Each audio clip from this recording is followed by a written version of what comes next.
So your first object that we're actually going to investigate tonight had to be borrowed from another museum, and word on the street is, well, I expected to be able to smell it from here. We're talking, of course, about the jacket. Yes, this is Doug Anthony All-Stars jacket caught in the wild. They can actually move independently, the All-Stars jackets. We never washed our jackets. So this jacket would have been on my body, and those pants as well, would have been on my body virtually all day and all night, all through the week for about a decade.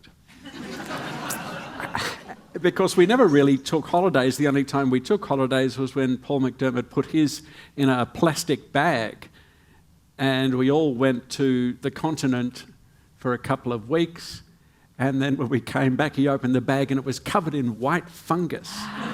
Sort of a white powdery fungus. We said, what are you going to do? He said, I will sweat this fungus out.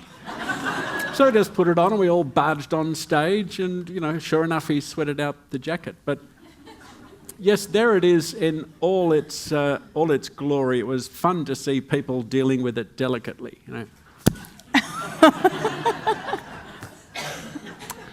So I have to ask, why was it never washed? What was the origin of that behaviour around this jacket? There were two reasons. One was the punk ethos. Yeah. The idea that, you know, if we were a punk band, you don't wash. Like, who makes sure your jacket's clean before we're going to go out and, you know, tear the place apart? The other was that they had these oil paintings on the back that, of course, couldn't be put through dry cleaning. That oil painting is now preserved at the Performing Arts Museum in Melbourne. But at the time, we just couldn't wash them. Perhaps a third reason, we liked the idea that we stank. So, like, if the Doug Anthony All-Stars came onto this stage, you would be able to smell us.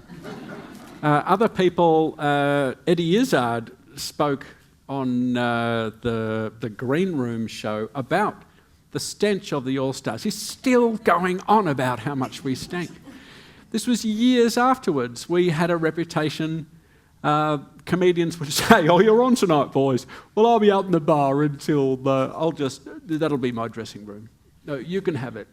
So we would always find ourselves alone in a dressing room, knowing that there were 10 other acts that were supposed to be on, but they just wouldn't come in.